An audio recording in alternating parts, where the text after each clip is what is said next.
Nous voulons t'écouter ce matin, Seigneur. Tu nous as fait grâce de nous retrouver dans ta présence. Nous te prions au Seigneur de nous donner d'écouter comme écoutent les disciples.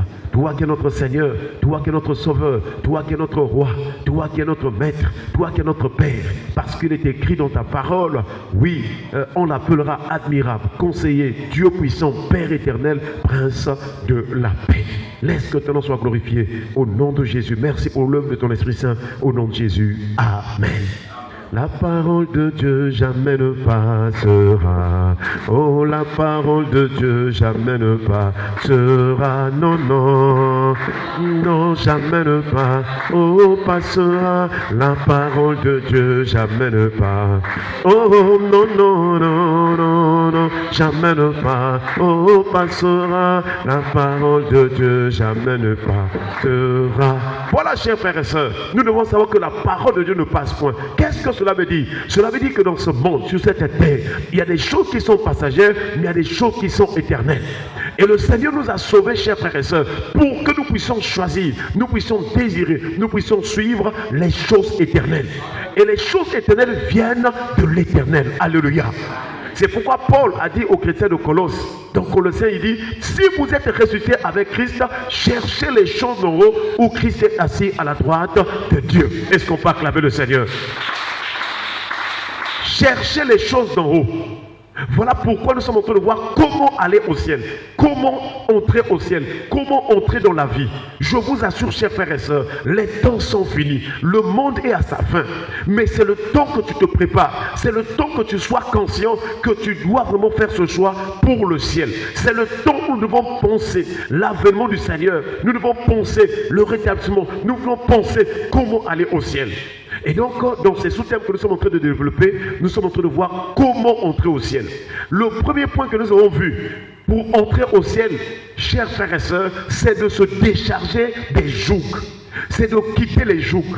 Et nous avons compris par la grâce de Dieu, chers frères et sœurs, qu'une personne qui est sous le joug de la servitude ne peut pas aller au ciel. Il faut qu'elle soit d'abord délivrée. Il faut qu'elle soit d'abord affranchie de tout joug de la servitude. Et nous voyons que l'une des plus grandes servitudes de l'homme, c'est le péché. Est-ce qu'on peut acclamer le Seigneur? Et de la même manière que Pharaon avait imposé des jougs, des travaux sur Israël, le diable aussi impose le péché sur les hommes.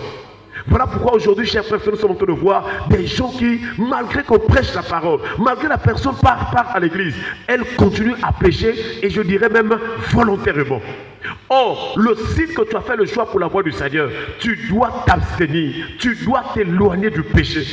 Paul a dit à Timothée, quiconque invoque le nom du Seigneur, quiconque prononce le nom du Seigneur, qu'il s'éloigne de l'iniquité.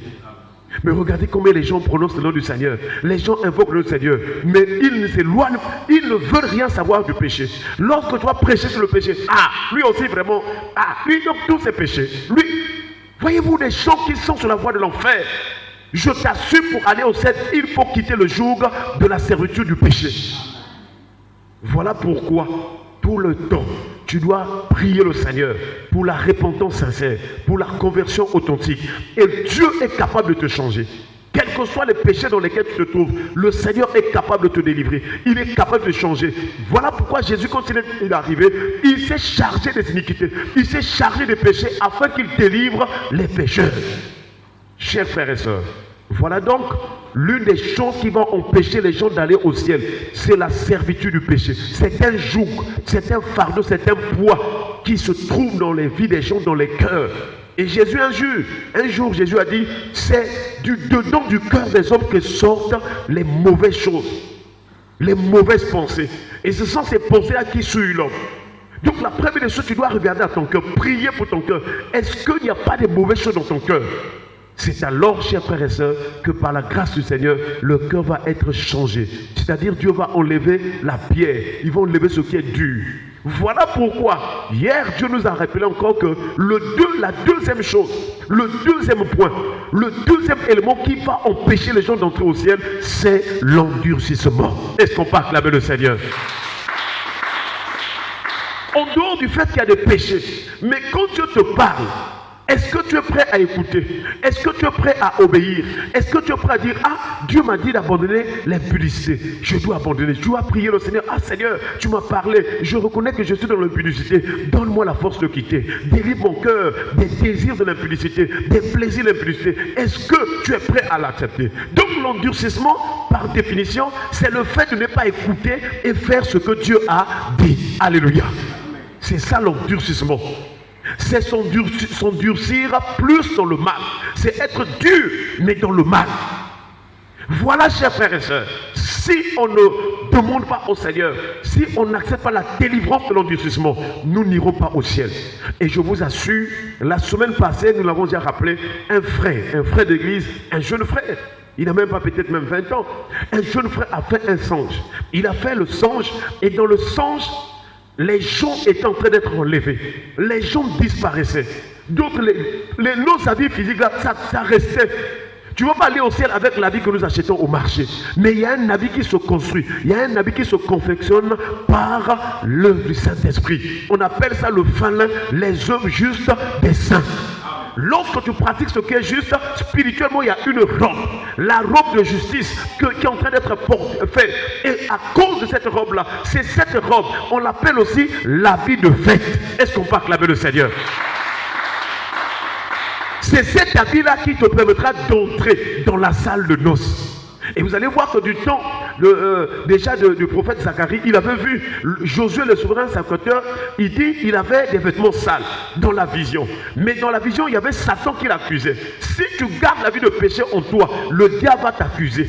Même le jour où tu vas mourir, toi tu vas dire que je vais aller au ciel. Les autres pourront venir pour vouloir te prendre. Le diable dira, lui il ne peut pas partir. Les démons vont dire, il ne peut pas partir, il nous servait. Il portait des choses dans le monde, il insultait les gens, il nous servait. Ça c'est notre serviteur. Le péché te donne d'être serviteur du diable. Voilà pourquoi dans cette vision-là, l'ange de l'Éternel, donc Jésus-Christ, il a dit à ceux qui étaient là, ôtez-lui les vêtements sales et revêtez-lui de l'habit de fête. Est-ce qu'on peut acclamer le Seigneur? Ça, c'est une ombre pour nous montrer que quand Jésus viendra, nous aussi serons transformés. Tout ce qui est vraiment terrestre, de mauvais, de mal, va quitter. Nous allons avoir des nouveaux corps, les corps glorifiés. Et chers frères et sœurs, au ciel, nous aurons des robes de justice. Mais cette robe-là, ce vêtement, ce fin-là, ce fin-lin, ce boubou-là, ce vêtement-là, la Bible déclare que ce sont les œuvres justes. Donc quand tu pratiques ce qui est juste, quand tu pratiques ce qui est droit, c'est ça l'habit de fête. Tu vas participer aux noces. Mais je voudrais nous rappeler encore que les temps sont finis. Nous dormons, nous nous réveillons, les temps sont finis. Ne pensez pas qu'on a toujours le temps de vivre. La mort peut arriver aujourd'hui ou demain. Mais dans quelles conditions tu vas mourir?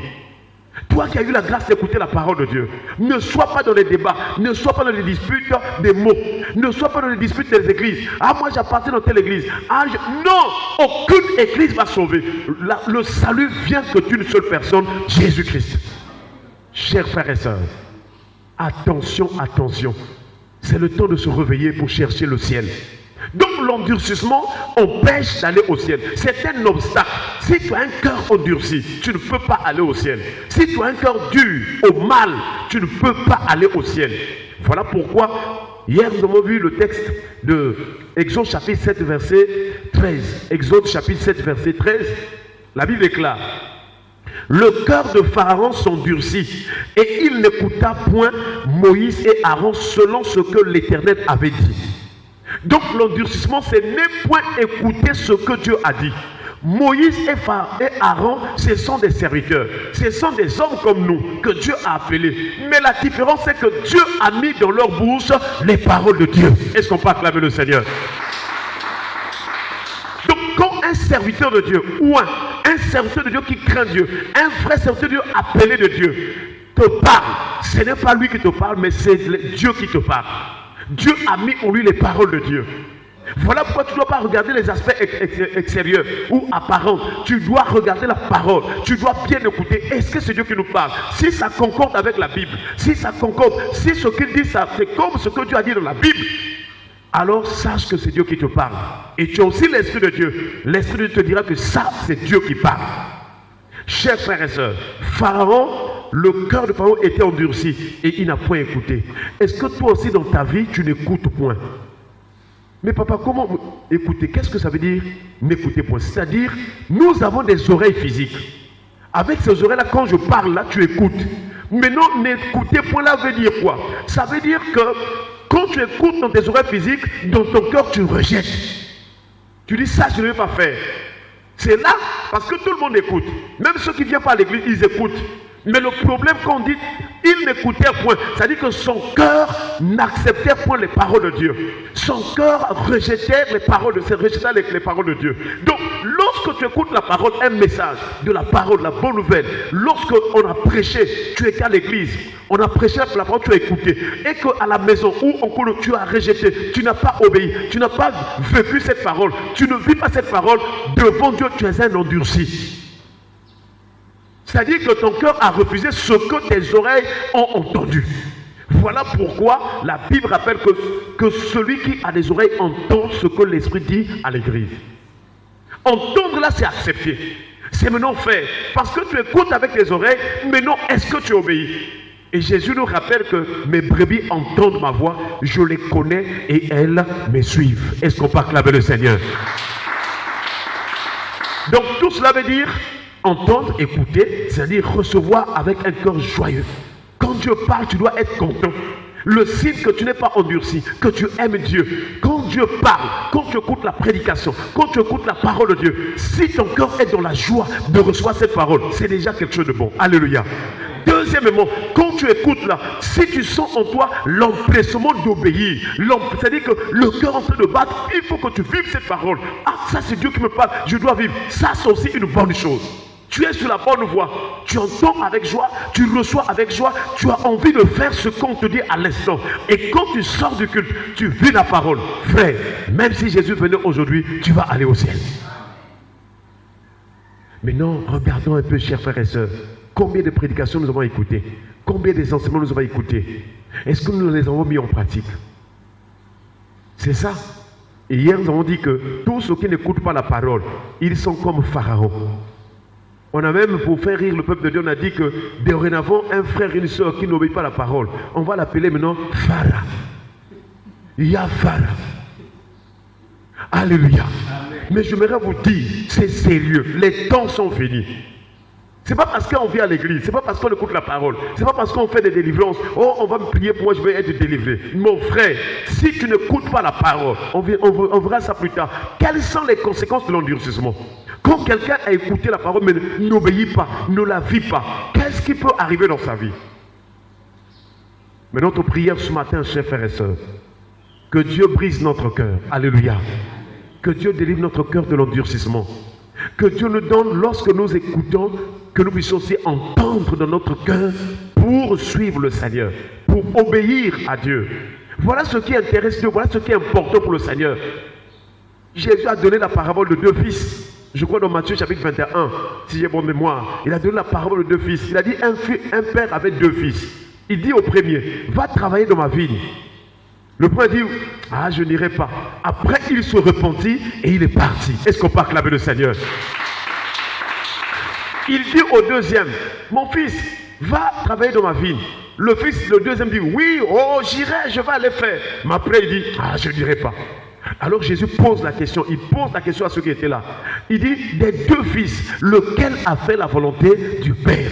La Bible déclare, tous répondirent, le premier. Est-ce qu'on peut acclamer le Seigneur? Donc en Dieu, en Jésus-Christ, le signe que tu es le premier, le signe que tu vas entrer au ciel, parce que Jésus lui-même est le premier en tout. Alléluia. Le signe que tu es bon avec Dieu, le premier en tout cas tu vas aller au ciel, c'est d'avoir obéi à la parole de Dieu. C'est tout. Ce n'est pas parce qu'on a l'argent, ce n'est pas parce qu'on a des maisons, ce n'est pas ça. Devant Dieu, ce qui compte d'abord, c'est l'obéissance. Quand tu écoutes la parole, tu la mets en pratique. Parce que si tu mets en pratique, la puissance de la parole va te délivrer de tous les péchés, de tout mauvais cœur que tu avais. Si tu obéis, si tu acceptes, alors la puissance de la parole va te délivrer. Quel que soit ce que tu étais. Tu étais peut-être un homme mauvais, une mauvaise femme, une mauvaise soeur. Mais si tu écoutes, tu obéis à la parole de Dieu, cette parole va te transformer. Et Dieu veut que tu sois transformé pour aller au ciel. Tu ne peux pas aller au ciel avec tes trucs de l'Égypte, du monde. Tu ne peux pas aller. Aujourd'hui, nous voyons même parmi les pasteurs, il y a des discussions sur la parole. Oh non, ça, je pense que Dieu... Oh! Et hier, j'ai causé avec une soeur. Il dit, papa, pasteur, j'aimerais poser une question. J'ai dit quoi? Mais j'ai écouté un pasteur qui a dit que Dieu est un objet d'adoration. Ah! Il a dit que parce que Jésus, quand il avait parlé d'adoration devant la femme samaritaine, il a dit que non, ce que vous adorez, donc ce que là c'est une chose, c'est un objet. J'ai dit non, ça c'est un esprit du diable. C'est un esprit du diable. Dieu n'est pas un objet. Donc il emmène Dieu à l'idolâtrie. Mais comme il sait parler le français là, il dit que non, ce que veut dire un objet, ce qui veut dire une personne. Oh, Satan, c'est un démon qui parle en lui. Et je me rappelle, chers frères et sœurs, même quand Dieu parle de quelque chose, d'un objet physique, Dieu a un langage spirituel. Voilà. Il a dit à Jérémie, que vois-tu? Jérémie a dit, j'ai une branche d'amandier. Une branche d'amandier. Dieu dit, tu as bien vu, car ma parole s'accomplit. Donc, l'image là, c'était, c'est vrai, c'est une branche d'amandier. Mais Dieu veut dire que ce que moi je déclare, ce que moi je dis, va s'accomplir. Donc, Dieu n'est pas un objet. Il peut prendre des images, mais ce n'est pas qu'il est objet. Lui, la Bible déclare, Dieu est esprit. Il faut que ceux qui l'adorent en esprit, en vérité. Il n'y a pas à chercher que non, c'est un objet. Non. Il a encore dit à Jérémie, que vois-tu? Jérémie dit, une chaudière bouillante. Et l'Éternel dit à Jérémie, c'est du septentrion que viendra la calamité. Donc la chaudière bouillante, c'est une image. C'est quelque chose qu'on voit qui est en train de bouillir. Mais Dieu dit que ce que tu vois là veut dire le jugement. Donc nous avons un réel problème entre certains pasteurs. Ils prennent les choses et à la lettre, ils commencent à expliquer. Ils ne savent pas que derrière un verset biblique, un texte biblique, il y a beaucoup de choses. Il faut comprendre le message. Il faut comprendre l'environnement contextuel. Pourquoi on écrit ce texte-là? Pourquoi on dit cela? Il y a des mystères, chers frères et sœurs. Et ça, ce n'est pas avec la connaissance intellectuelle. Mais il faut que l'Esprit de Dieu vous en révèle. Je vous assure. Que Dieu nous aide, que Dieu nous pardonne.